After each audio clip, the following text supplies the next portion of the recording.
In 1943, something impossible happened. A man walked out of a military base where he was stationed, went home to his family, and within days received an honorable discharge from the United States Army. This was during World War II, when the country desperately needed soldiers.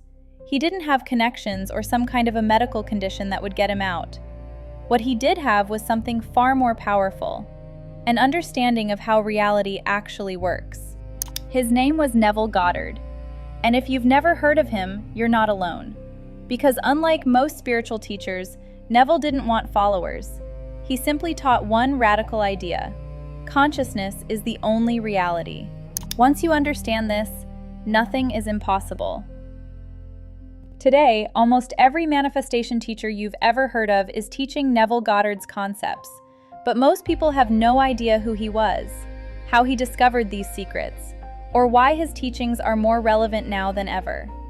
So today, I want to take you into the life of the most mysterious and powerful manifestation teacher of the 20th century. Because his story isn't just history, it's proof that reality is far more malleable than we've been taught, and proof that you have more power than you ever imagined. Neville Goddard was born in 1905 in Barbados, the fourth child in a family of 10. His family was relatively well off. His father owned a successful business. But Neville was different. He was curious. He was a dreamer. And from a young age, he had questions that nobody around him could answer. At 17, he left Barbados and moved to New York City with dreams of becoming a dancer and actor. And for years, that's exactly what he did. He performed on Broadway, he danced, acted, and lived the life of an artist in New York in the 1920s and 30s. But underneath all of that, he was searching for something deeper.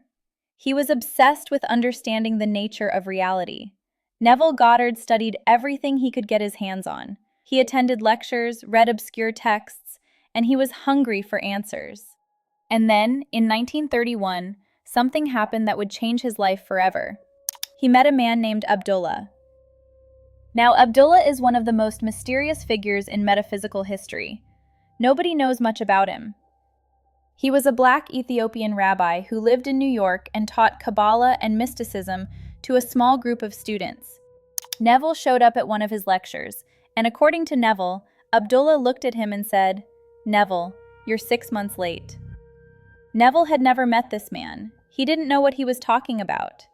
But Abdullah insisted. He said, "The brothers told me you were coming 6 months ago." And from that moment, Neville became Abdullah's student. For the next 5 years, Neville studied under Abdullah, and what Abdullah taught him was unlike anything he'd ever heard before. It wasn't about meditation. It wasn't about rituals or crystals or moon phases. It was about one thing. Consciousness is the only reality. Change your consciousness and you change your world. So what exactly did Abdullah teach Neville Goddard? The core teaching was this: you are not a physical being having a spiritual experience. You are consciousness itself, and the entire physical world is just a projection of your consciousness. Everything you see, touch, taste, smell, hear, it's all being broadcast from within you. You are the operant power. You are God.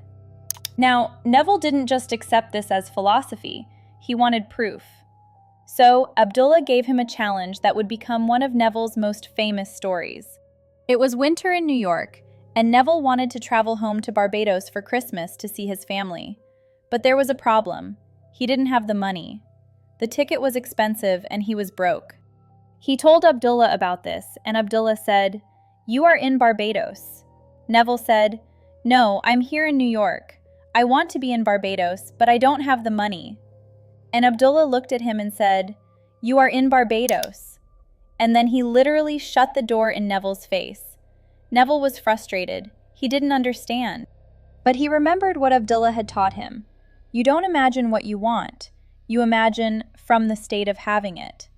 So that night, before going to sleep, Neville imagined himself in Barbados. Not traveling to Barbados. Not booking a ticket to Barbados. He imagined himself already there. He felt the warm tropical air. He saw the palm trees. He heard the ocean. He made it real in his imagination. And then, he let it go. A few days later, completely out of nowhere, Neville's brother sent him a letter with a ticket to Barbados and money for the trip. His brother said he felt a sudden urge to help Neville come home for Christmas.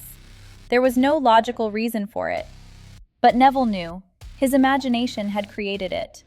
This was the moment Neville's entire understanding of reality shifted. He realized Abdullah was right. Consciousness is the only reality, and your imagination is the tool you use to shape that consciousness. Change your imagination, and you change your world. Now, the story that really proves Neville's teachings is the army story I mentioned at the beginning. Because this one is documented and has witnesses, it is undeniable.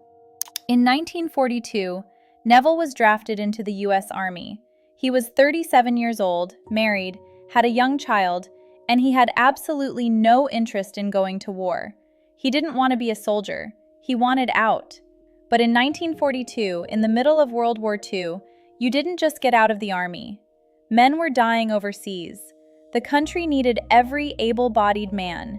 Getting discharged was nearly impossible. So Neville decided to apply what he had learned. Instead of trying to figure out how to get discharged, instead of pulling strings or faking an injury, he simply assumed he was already out. He lived in the end. Every night before sleep, he would imagine himself in his apartment in New York, sleeping in his own bed with his wife beside him. Not as a future wish, as a present fact. He imagined it so vividly, so completely, that he could feel the bed, smell the familiar sense of home, hear the sounds of the city outside his window. He did this every single night for weeks. And during the day, he continued going through the motions of being a soldier. But internally, he knew he was already home. He had already received his discharge. It was done. And then, seemingly out of nowhere, his commanding officer called him in and told him he was being honorably discharged. There was no explanation, no reason. It just happened. Neville walked out of that base a free man, and he never spoke about how it happened in any detail because he knew people wouldn't believe him. But years later, in his lectures, he told the story, and he said this: "I didn't make it happen. I didn't manipulate anything. I simply assumed it was already done, and reality conformed to my assumption." This is the power Neville discovered, and this is what he spent the rest of his life teaching. After his experience with Abdullah and his own experiments with consciousness, Neville began teaching. He started giving lectures in New York in the 1940s, and eventually he moved to Los Angeles where he lectured for decades. His teachings were simple but radical. He distilled everything down to a few core principles. 1. Consciousness is the only reality.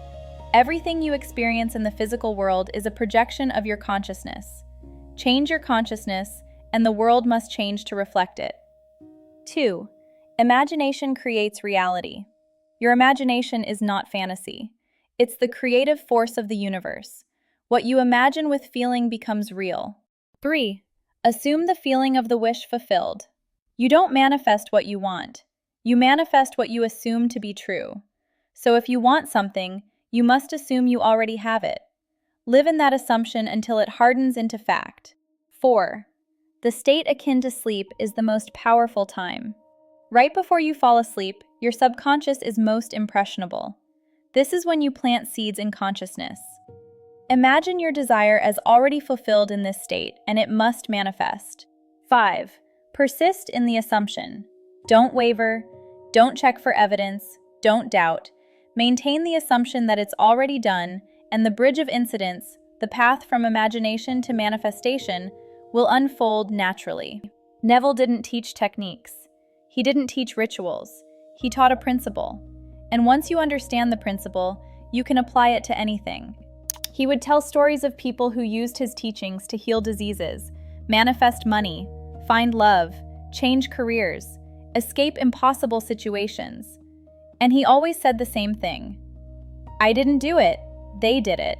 I just showed them the law." What made Neville different from other spiritual teachers was that he encouraged people to test his teachings. He wanted proof. He wanted evidence. He wanted people to experiment and see for themselves. One of his most famous experiments was the ladder exercise. He would tell his students to imagine climbing a ladder every night before sleep. Just imagine it. Feel the rungs. Feel yourself going up. Make it real in your imagination. But then, and this was the test, he would tell them to write down during the day, over and over, "I will not climb a ladder." He wanted to see if the imagination was stronger than the conscious affirmation. And almost every single time, within days or weeks, his students would end up climbing a ladder. Sometimes at work, sometimes helping a neighbor, sometimes in the most unexpected circumstances. But they climbed a ladder. Why? Because the imagination impressed upon the subconscious at night was more powerful than the words written during the day. The feeling was stronger than the thought. The assumption created by the imagination overrode everything else. Neville also taught something called revision. He said that if something happened in your life that you didn't like, you could go back in your imagination and revise it. Replay the scene the way you wish it had happened. And by revising it in imagination, you change the energy of that event, and it ripples forward into your future. People who applied revision reported miraculous changes. Relationships healed. Opportunities opened up. Past traumas lost their power. Because Neville understood something most people don't. The past isn't fixed. It's a memory and consciousness. And consciousness can be changed. Neville Goddard died in 1972.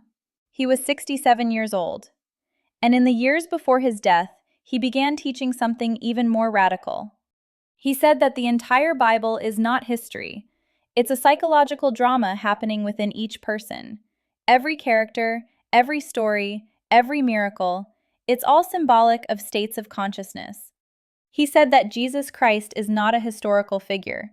Jesus Christ is the awakened imagination within you. And the resurrection is not a future event.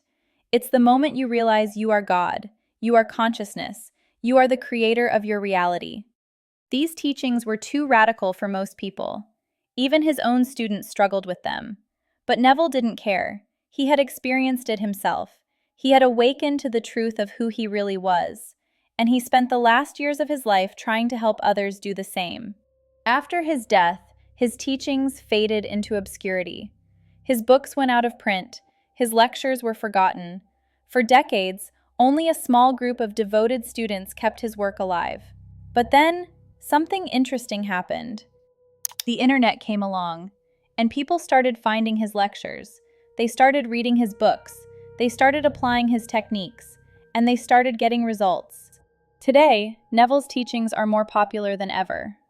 Every major manifestation teacher, from Joseph Murphy to Dr. Wayne Dyer to modern influencers, has been influenced by Neville's work, whether directly or indirectly. The law of assumption. Living in the end. SATS. Revision.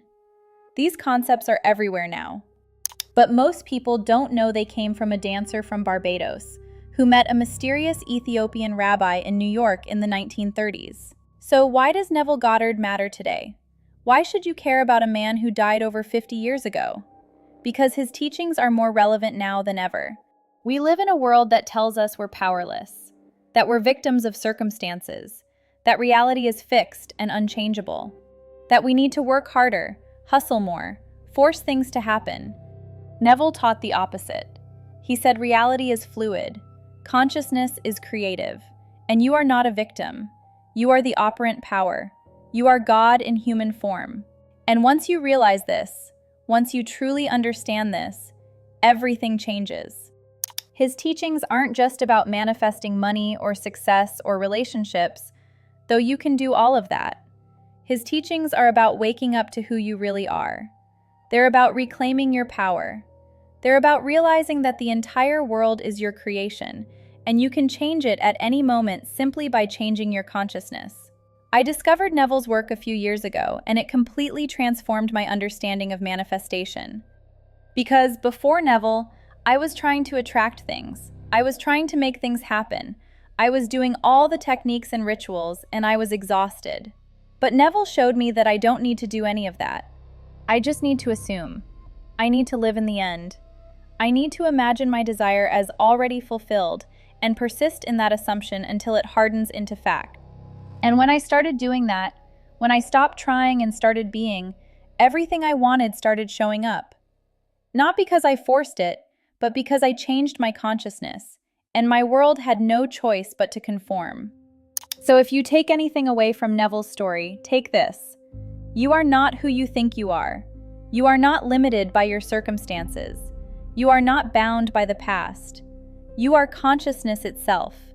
You are the creator, and your imagination is the most powerful force in your life. Stop trying to change the world out there. Change your consciousness in here.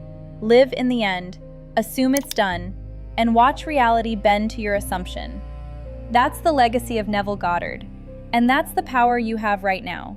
If you want to go deeper into Neville's work, I'll link some of his lectures and books below.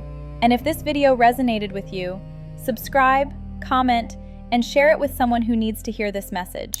Because the world needs more people who understand that consciousness is the only reality. I'll see you in the next one.